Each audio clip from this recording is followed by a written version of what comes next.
Did you know that long before modern kings and queens, powerful women ruled vast lands, commanded armies, and advised emperors from behind abbey walls? Did you ever hear of abbesses who governed entire territories, managed economies, and shaped the political landscape of medieval Europe? Get ready to uncover the incredible stories of 8 extraordinary women from the 6th to the 12th centuries, who lived lives of immense power, wielding authority like any monarch of their time. Number 8. Hild of Whitby, the Northumbrian royal advisor. In the year 614, a girl named Hild was born into the royal house of Northumbria, a powerful Anglo-Saxon kingdom in what is now England. Her great-uncle was Edwin, a king who converted to Christianity, and her family lineage connected her directly to the ruling elite. Hild's early life was one of privilege, but also one marked by the shifting tides of power and faith in a newly Christianized land. When she was just 13 years old, King Edwin converted to Christianity, and Hild was baptized alongside him, marking a pivotal moment in her life and the history of her kingdom. After spending some time in secular life, Hild felt a calling towards a deeper spiritual path. At the age of 33, she decided to dedicate her life to God, initially intending to travel to Gaul to join a monastery there. However, Aidan, the Bishop of Lindisfarne, recognized her extraordinary potential and advised her to remain in Northumbria. He gave her a small plot of land on the River Wear, where she began her monastic journey with just a few companions. This was a humble beginning for a woman who would soon become one of the most influential figures of her age. For a year, Hild diligently learned the monastic rule and immersed herself in the spiritual life. Then, she was appointed abbess of a small monastery at Hartlepool, taking over from its first abbess, Hay. It was at Hartlepool that Hild began to truly demonstrate her leadership qualities. She organized the community, instilled discipline, and nurtured the spiritual growth of her nuns. Her reputation for wisdom and piety grew, attracting more women to her community and consolidating her authority. But Hild's greatest achievement, and the place where her queen-like power truly blossomed, was at Whitby. In 657, she founded the double monastery of Streanaeshalch, now known as Whitby Abbey. This was not just any monastery, it was a unique institution that housed both monks and nuns under a single abbess, a common practice in early Celtic monasticism. Hild presided over both communities, a remarkable testament to her authority and the respect she commanded from both men and women. Whitby became a center of learning and spiritual enlightenment under Hild's guidance. The monastery grew rapidly, attracting scholars, poets, and aspiring clergy from across Northumbria and beyond. Hild ensured that her monks received a thorough education, not only in scripture, but also in secular subjects. 5 of the men who trained under her guidance at Whitby later became bishops, including John of Beverley, who became Bishop of Hexham and later York. This influence on the episcopal hierarchy demonstrates her far-reaching impact on the church itself. Kings and nobles sought her counsel, recognizing her profound wisdom and political acumen. Hild was not just a spiritual leader. She was a shrewd administrator and a skilled mediator. Her advice was highly valued in the volatile political landscape of Anglo-Saxon England. She navigated complex relationships between warring kingdoms and competing religious factions, always maintaining a clear vision for the future of her people and her church. Perhaps the most famous example of Hild's influence was her role in the Synod of Whitby in 664. This council was a monumental event for the early English Church, called to resolve the conflict between the Celtic and Roman traditions of Christianity regarding the calculation of Easter and a style of monastic tonsure. King Oswiu of Northumbria, himself a key figure in the debate, chose Whitby as the location for this crucial gathering, indicating his trust in Hild's impartiality and her ability to host such a significant event. Hild as the abbess presided over the monastery where the synod took place, playing a critical role in setting the stage and ensuring the proceedings were conducted properly.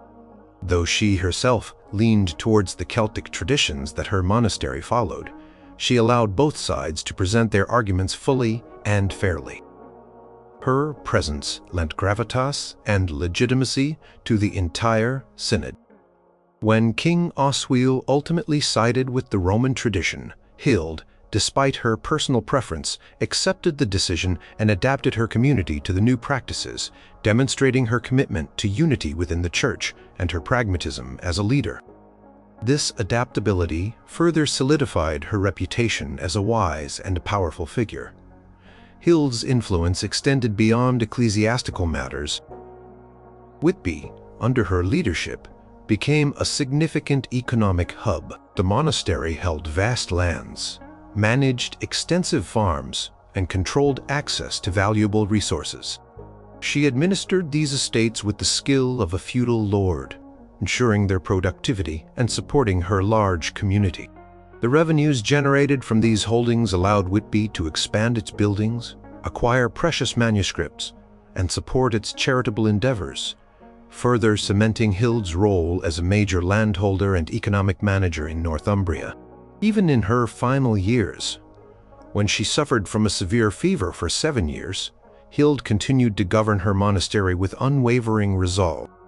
She maintained her spiritual exercises and continued to give counsel to all who sought it, demonstrating an extraordinary resilience and dedication to her role. She passed away in 680 at the age of 66, leaving behind a legacy of profound spiritual leadership, intellectual patronage, and political influence that shaped the course of early English history. Her life story illustrates how an abbess could wield power akin to a queen, not through military might, but through wisdom, administration, and an unshakable connection to the spiritual and political heart of her kingdom. Number 7. Radegund. The warrior queen who became a saintly abbess. Born around 520 into the Thuringian royal family, Radegund's early life was marked by brutal conflict and a forced transition from princess to prisoner. Her father, King Berthar, was tragically murdered by his own brother, Hermanfrid, who then seized control of Thuringia. This act of treachery plunged the kingdom into civil war, and Radegund, still a child, became a pawn in a dangerous game of power. When the Frankish kings Theuderic I and Clothar I attacked Thuringia in 531, they defeated Hermanfrid.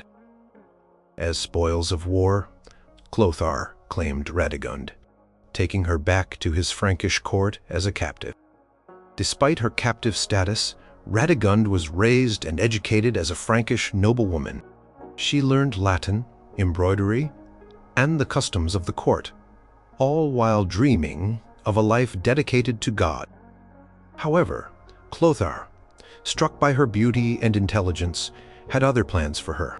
Around 540, he forced her to marry him, making her one of his many wives. This was a political marriage designed to legitimize his claim over Thuringia and to secure alliances. As Queen Radegund found herself in a luxurious but deeply unhappy existence. She was deeply pious and spent much of her time in prayer, fasting, and acts of charity, much to Clothar's annoyance. She ministered to the sick, built hospices, and championed the poor, often incurring her husband's wrath for her extravagant generosity and her devotion to a life he deemed too ascetic for a queen. Her devotion was sincere, but it often clashed with the expectations of her royal role. The breaking point came with the murder of her brother, captured by Chothar after a rebellion. This act of violence shattered any remaining hope for Radegund in her marriage. She pleaded with Bishop Medard of Noyon to consecrate her as a deaconess effectively making her a nun. Medard, deeply moved by her plight and recognizing her genuine vocation, granted her request, an unusual step for a queen. Clothar, enraged by her defiance, tried to force her return, but Radegund fled, eventually finding sanctuary. This dramatic escape and consecration marked Radegund's transition from a queen by force to an abbess by choice. She established a monastery at Poitiers around 550, initially for women, but it quickly grew into one of the most important monastic foundations of the age, the Monastery of Holy Cross. This was not a modest retreat. It was a grand institution, built with royal patronage and designed to house a large community of women. Clothar, perhaps softened by Medard's intercession or perhaps seeing the political advantage of a pious royal foundation, eventually provided funds and land for the monastery. From her position as abbess, Radegund began to wield immense power, though of a different nature than a queen. She governed her community with strict adherence to Benedictine rule, which she adopted after corresponding with luminaries like Caesarius of Arles. Her monastery became a beacon of learning and spiritual devotion. She ensured her nuns were educated, and the monastery housed a significant library. She encouraged intellectual pursuits and artistic endeavors, making Holy Cross a cultural hub in a turbulent era. Radegund's influence extended far beyond the walls of her monastery. She maintained extensive correspondence with leading figures of her time, including emperors, bishops, and other powerful abbesses. Her letters were not merely personal greetings. They were diplomatic tools, pleas for justice, and theological discussions. She used her connections to intervene in political disputes, to secure aid for the poor, and to promote peace. She even corresponded with the Byzantine Emperor Justin II and Empress Sophia, requesting and receiving a relic of the true cross, an incredibly significant and valuable bucket for her monastery, which gave Holy Cross its name and immense prestige. This relic made Poitiers a major pilgrimage site, attracting pilgrims and their donations from across Gaul, further solidifying the monastery's economic and spiritual power. Her monastic rule was not without its challenges. After Clothar's death, his successor, King Sigebert I, attempted to assert royal control over the monastery, leading to a long and complex dispute. Radegund, demonstrating incredible tenacity, fought to maintain the independence of Holy Cross from secular interference. She appealed to the Pope, to other Frankish kings, and to influential bishops, rallying support for her cause.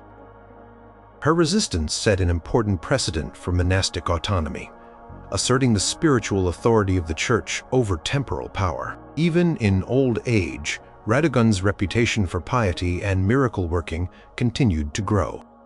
She died in 587, and her burial at Holy Cross became a major event, attended by grieving crowds and dignitaries.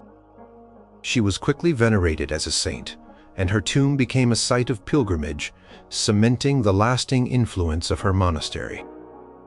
The Monastery of Holy Cross, under her guidance, became a model for female monasticism in Gaul, a powerful independent institution and a center of learning and spiritual life. Radegund's journey from a captive princess to a queen, and then to a powerful, defiant abbess, illustrates how a woman could, through unwavering faith and strategic acumen, establish a domain of power that rivaled and sometimes even surpassed the authority of the kings. Number 6. Heloise of Paraclete, the scholar, abbess, and administrator. Born around 1100, Heloise d'Argentoul emerged from a world steeped in scholasticism and political intrigue, destined to become one of the most intellectually formidable women of the Middle Ages. Her early life is somewhat obscured by legend, but it is known that she possessed an extraordinary intellect from a young age. She was educated in the convent of Argenteuil, where she quickly surpassed her peers in her grasp of Latin, Greek, and Hebrew, as well as philosophy and theology.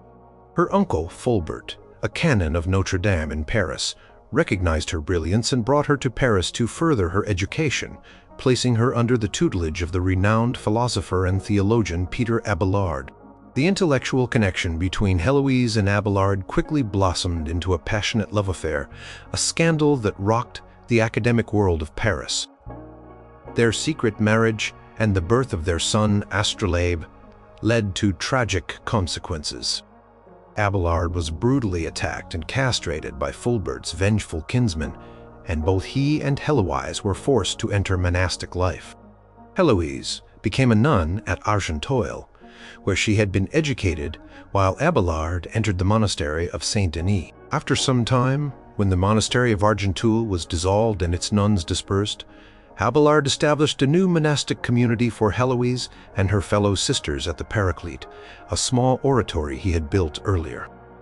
This was not a pre-existing established abbey. It was a new foundation, and Heloise was appointed its first abbess around 1129.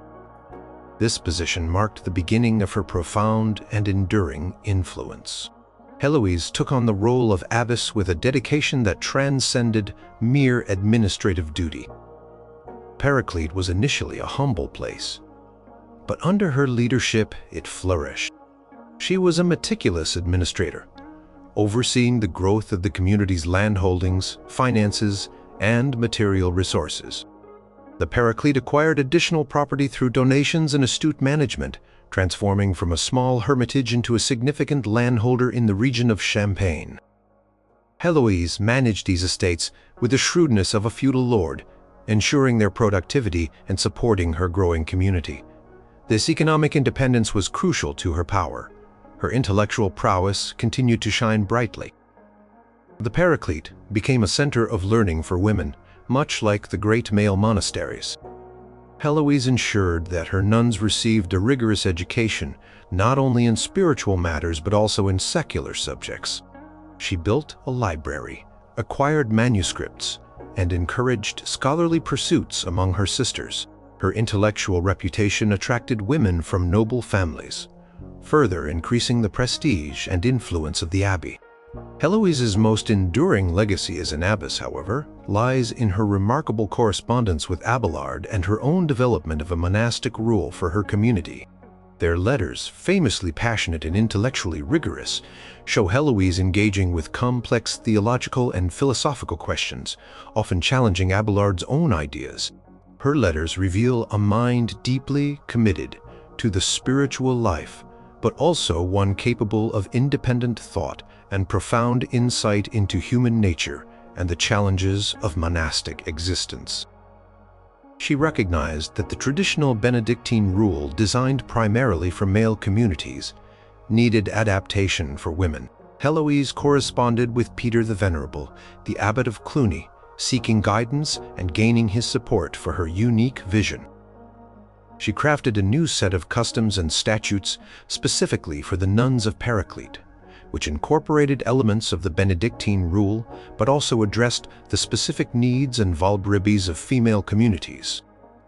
This bespoke rule was highly influential, shaping the daily life and spiritual practice of her nuns, and possibly serving as a model for other female monastic foundations.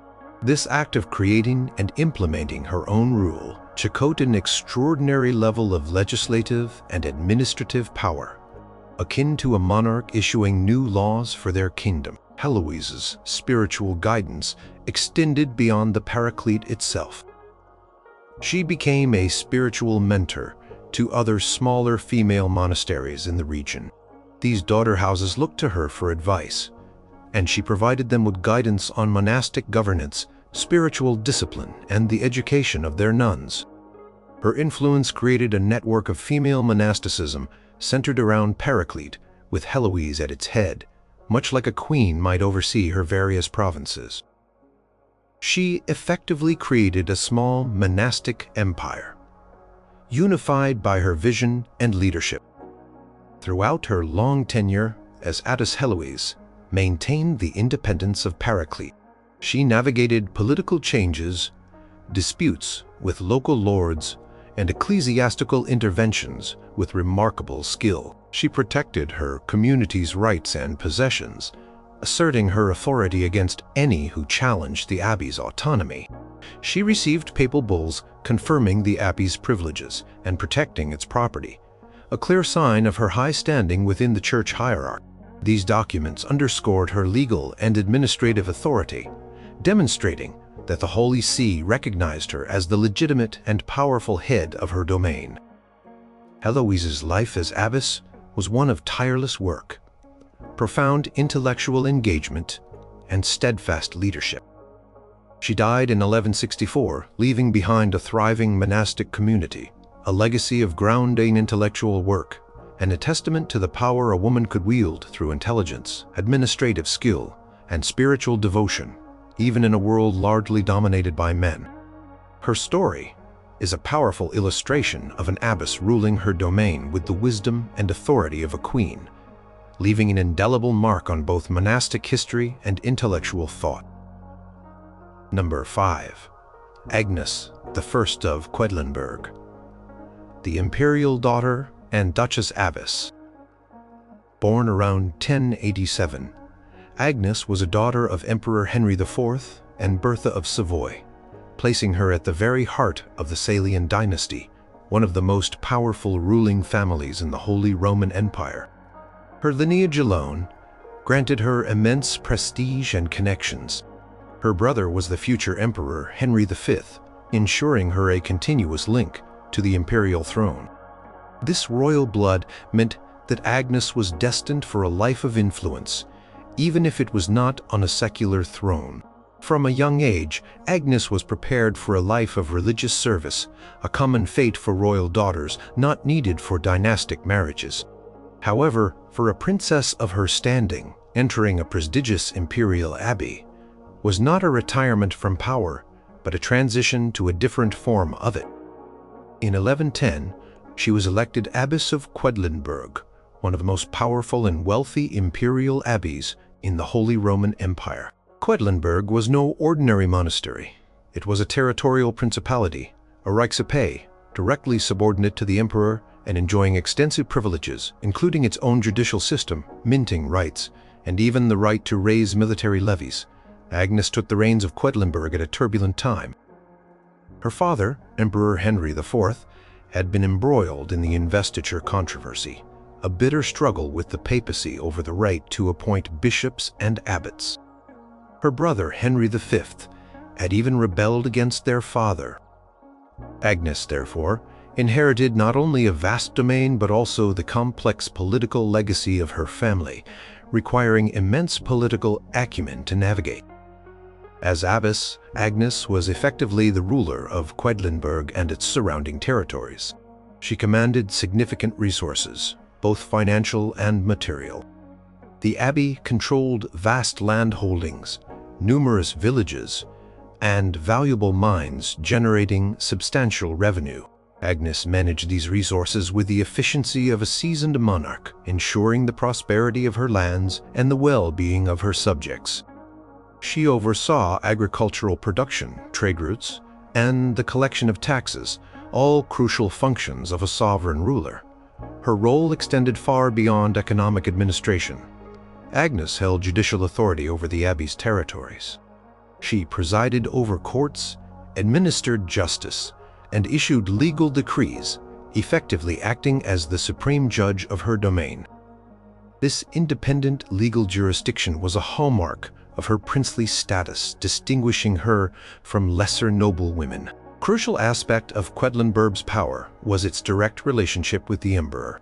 Agnes, as an imperial abbess, was a direct vassal of the emperor, owing him fealty but also enjoying significant autonomy. She often attended imperial diets and councils where she represented her abbey's interests and participated in the highest levels of imperial politics.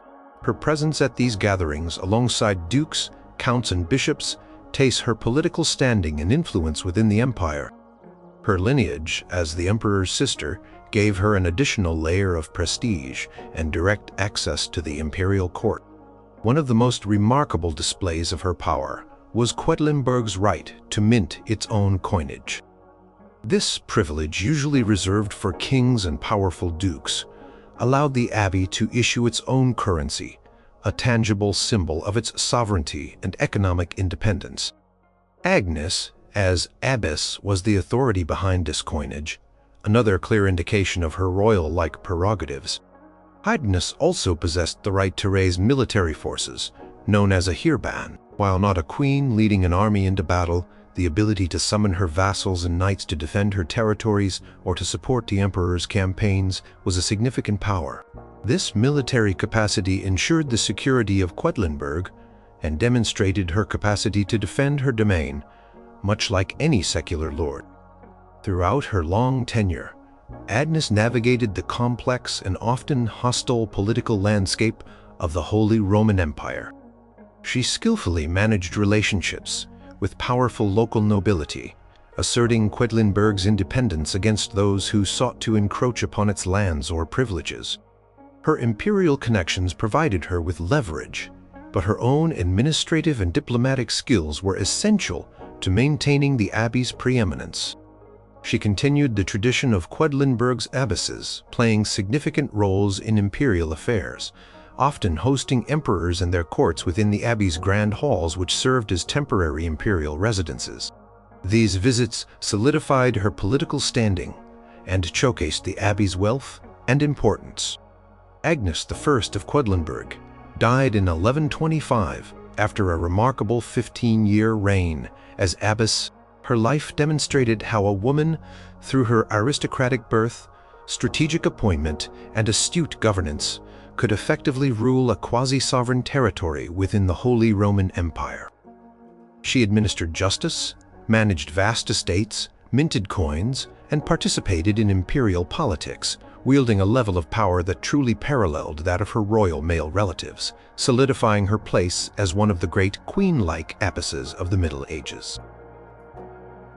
And number 4, Urraca of Covarrubias, the royal princess and founder of monastic empires. Born around 1033, Infanta Urraca of Zamora was the eldest and perhaps most influential daughter of King Ferdinand, the First of Leon and Castile, and Queen Sancha.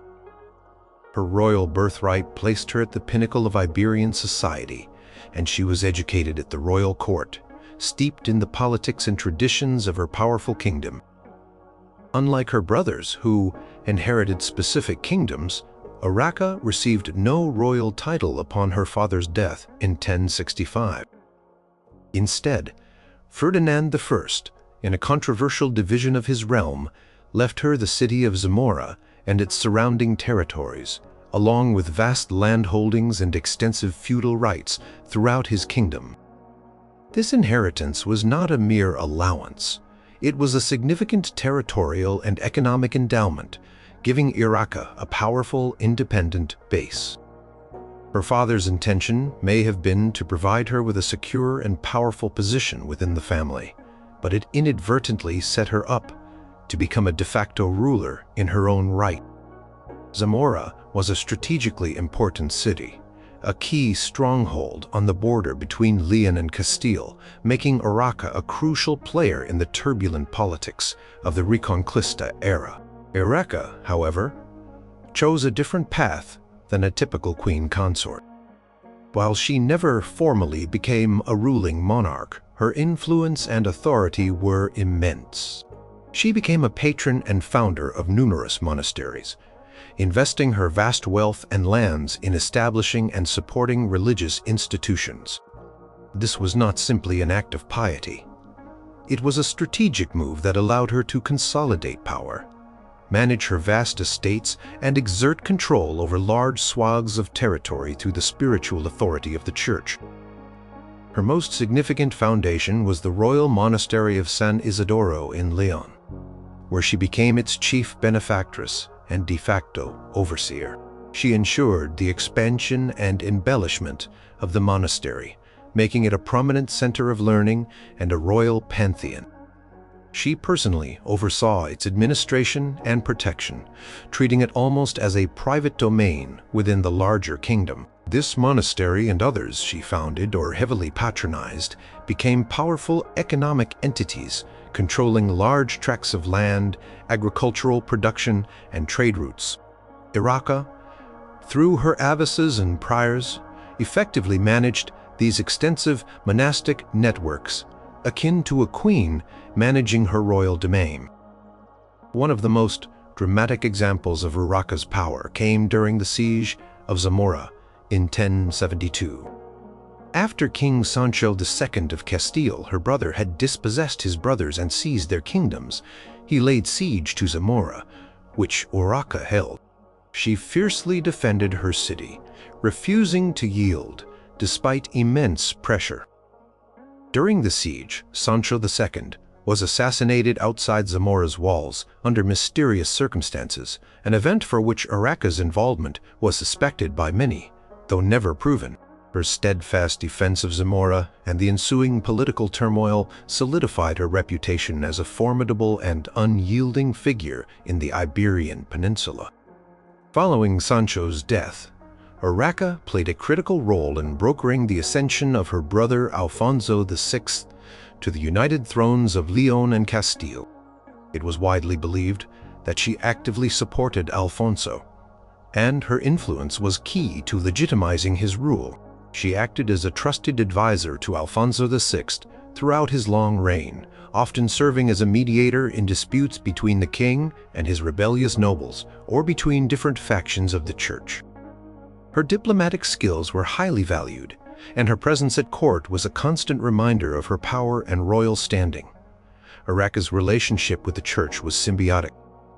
She showered monasteries with gifts of land, money, and valuable relics, securing her spiritual salvation, but also creating a vast network of loyal ecclesiastical allies. She personally visited and supervised many of these foundations, demonstrating a hands-on approach to their administration.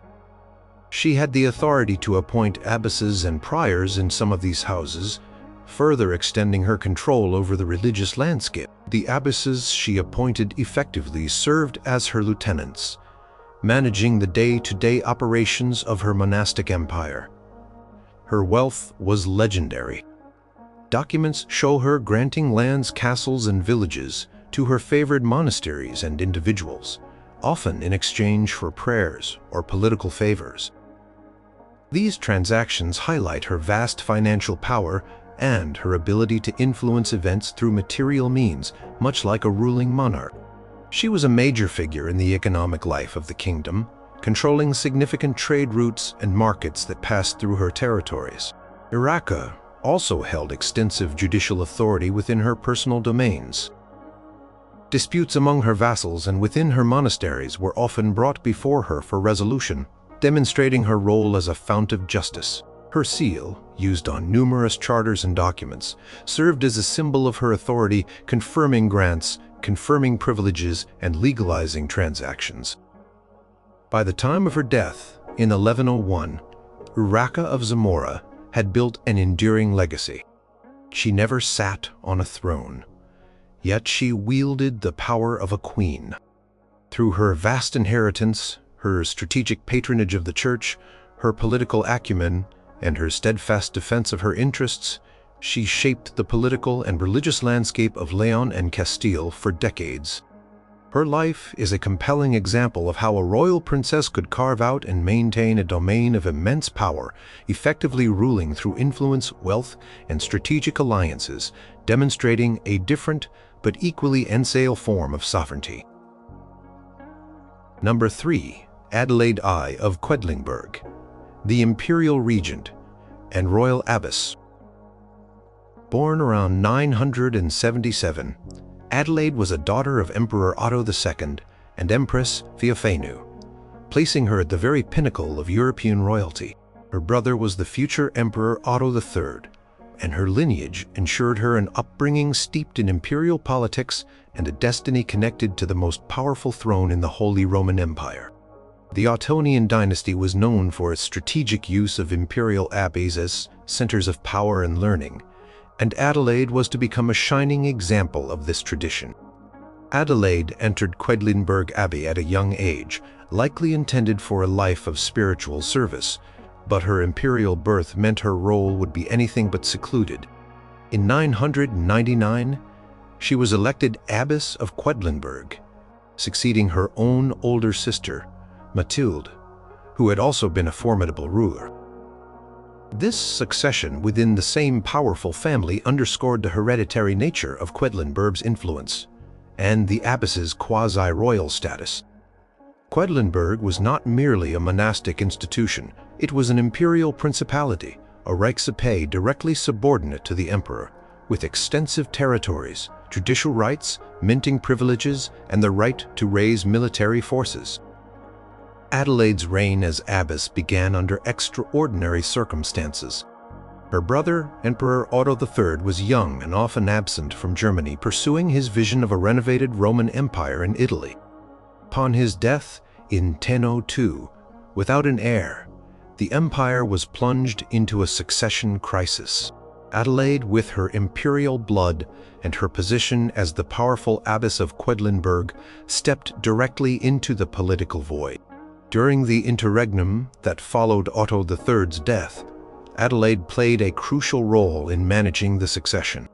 She was one of the most prominent figures to support her cousin, Henry II, Duke of Bavaria, as the new emperor.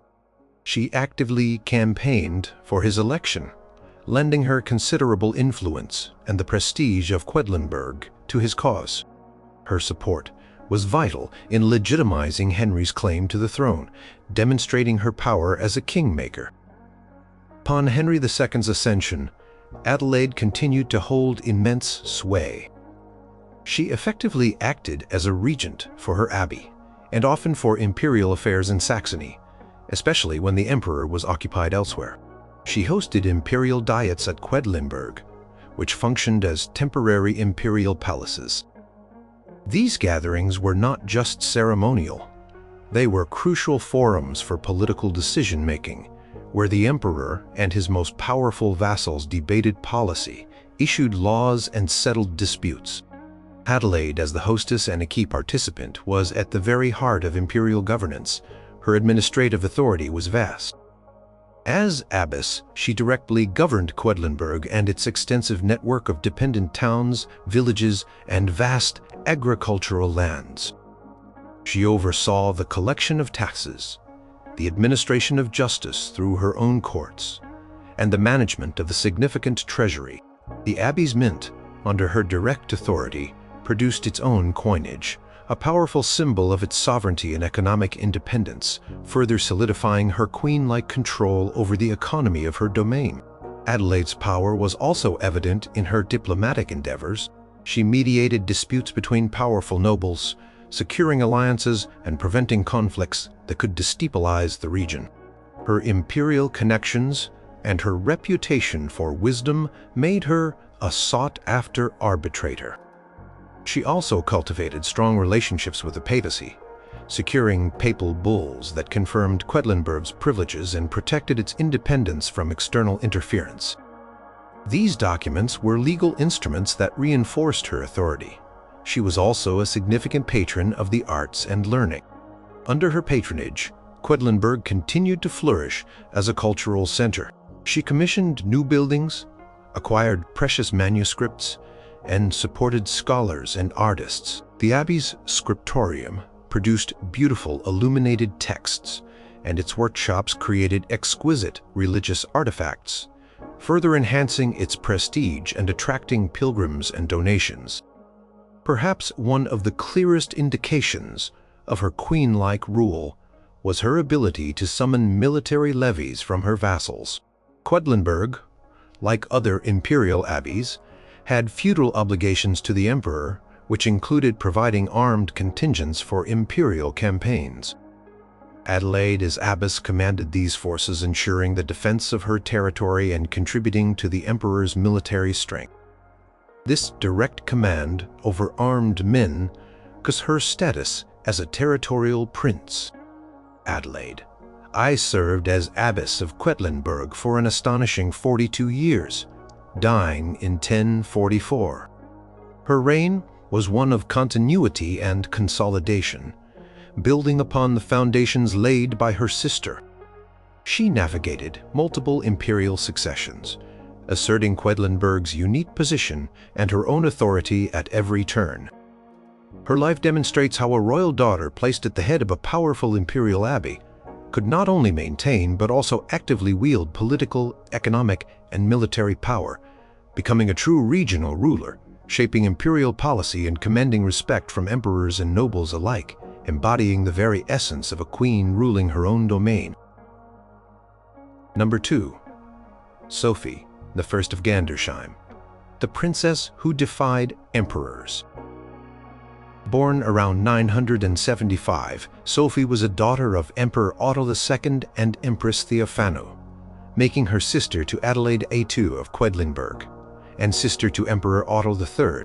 Like her sister, Sophie was immersed in the highest echelons of the Ottonian dynasty, known for its intellectual and political prowess. Her destiny, too, was tied to the imperial abbeys that served as vital administrative and cultural centers of the Holy Roman Empire. Sophie was intended for a monastic life from a young age. She received a comprehensive education which was typical for imperial princesses, especially those destined for high ecclesiastical office. In 995, she became Abbess of Gandersheim, another of the incredibly powerful imperial abbeys. Gandersheim, much like Quedlinburg, was a territorial principality, holding vast estates, towns, and numerous privileges, including its own courts, minting rights, and a unique relationship of direct subordination to the emperor. From the outset, Sophie's reign was marked by a fierce determination to assert Gandersheim's independence and its unique status.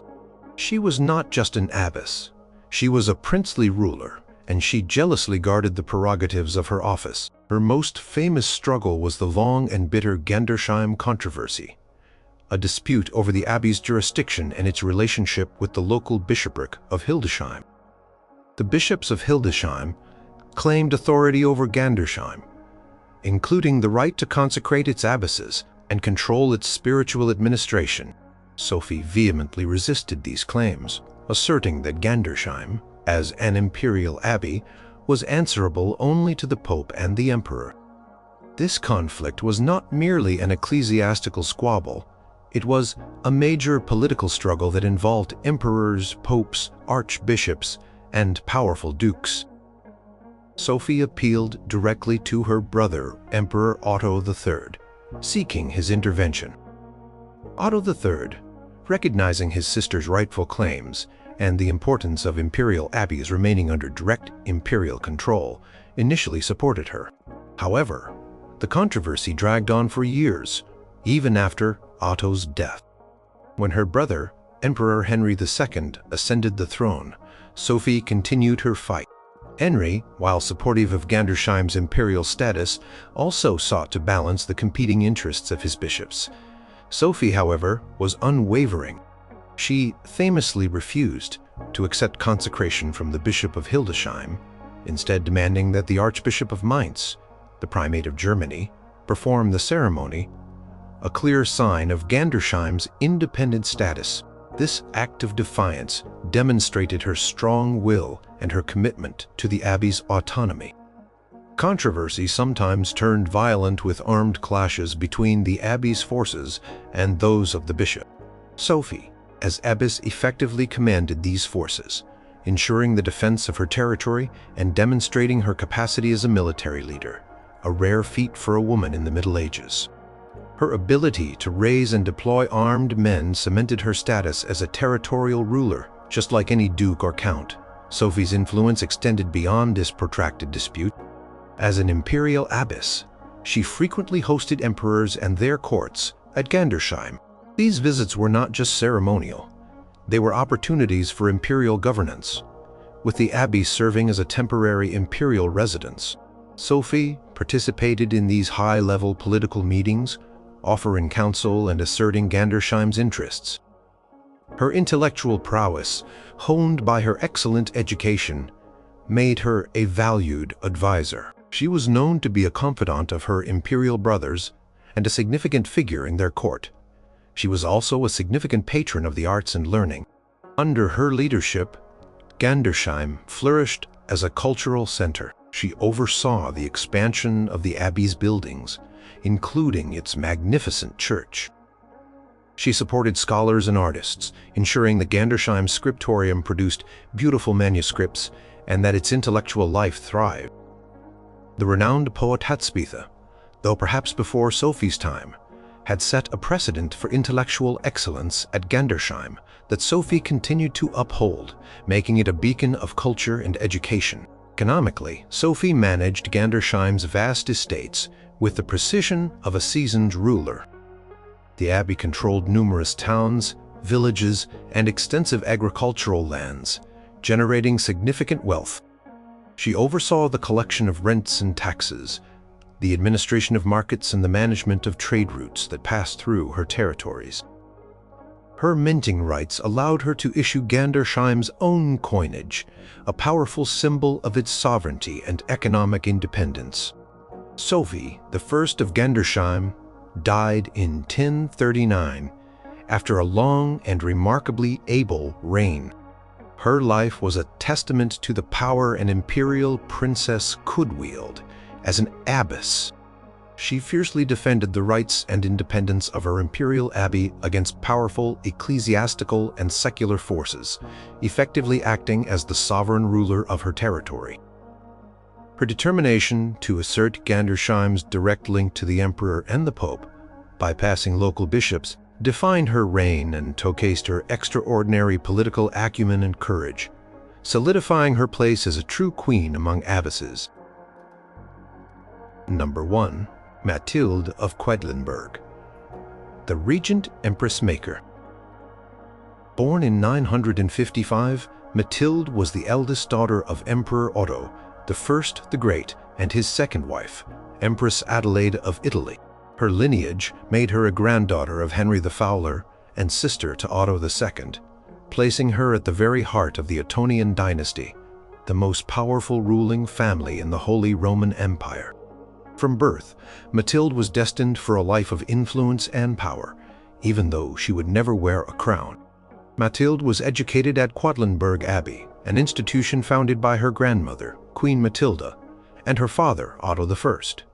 Quedlinburg was established not just as a monastery but as a central imperial institution, serving as a burial place for the Ottonian family and a hub for imperial gatherings.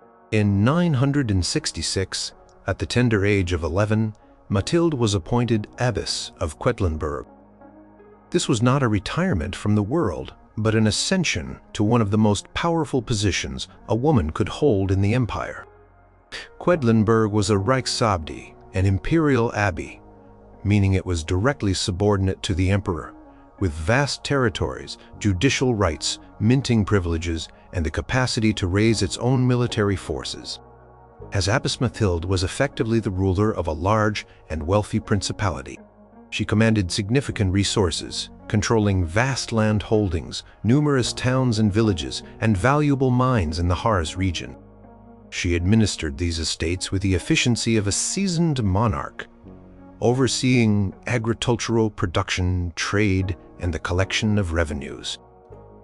The abbey's mint, under her direct authority, produced its own coinage, a powerful symbol of its sovereignty and economic independence, further solidifying her queen-like control over her domain's economy. Mathilde's influence, however, extended far beyond the walls of Quedlinburg. Her most significant role came during the regency for her nephew, Emperor Otto III. Otto III was only 3 years old when his father, Otto II, died suddenly in 983. Mathilde, along with her mother, Empress Theophanu, and later her grandmother, Empress Adelaide, became one of the key regents for the young emperor. This placed her at the very center of imperial governance, making decisions that shaped the future of the entire empire. During this period, Mathilde effectively governed Saxony and much of Germany, while Otto III was in Italy. She held imperial diets at Quedlinburg, which became a crucial administrative center for the empire. These diets were not just ceremonial, they were powerful political gatherings where the most important secular and ecclesiastical magnates of the realm convened to discuss policy, administer justice, and make crucial decisions. Mathilde, as the host and a central figure in the regency, presided over these meetings, demonstrating her direct involvement in the highest levels of imperial administration. Her diplomatic skills were exceptional. She mediated disputes between powerful nobles, securing alliances and preventing civil unrest. She maintained strong relationships with the papacy and other European rulers, asserting the empire's authority and Quedlinburg's unique position. She was a trusted advisor to her family members, including her mother and grandmother, and later to Otto III himself. Mathilde also possessed military authority. Quedlinburg, like other imperial abbeys, had feudal obligations to the emperor, which included providing armed contingents for imperial campaigns. Mathilde as abbess commanded these forces, ensuring the defense of her territory and contributing to the emperor's military strength. She famously used the abbey's military to defend against incursions and to maintain order within her vast territories, a direct demonstration of her sovereign power. Her reign was marked by significant building projects and a flourishing of cultural life. Mathilde oversaw the construction of new churches, palaces, and other structures within her domain, reflecting her wealth and prestige. She was a patron of the arts and learning, ensuring that Quedlinburg remained a vibrant intellectual center. She commissioned historical chronicles like the Annales Quedlinburgenses, which documented the history of the empire and the abbey, further solidifying her legacy and the institutional memory of her powerful domain. Mathilde played a pivotal role in the election of her nephew as emperor. During the succession crisis following Otto II's death, various factions vied for control. Mathilde, with her political acumen and the strategic importance of Quedlinburg, was instrumental in securing Otto III's position.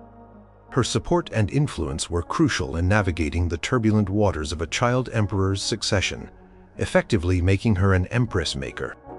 Mathilde's long and powerful reign as abbess of Quedlinburg, spanning 37 years, ended with her death in 999. Her life exemplified how an imperial abbess could wield power on par with, and sometimes even exceeding, that of contemporary secular rulers.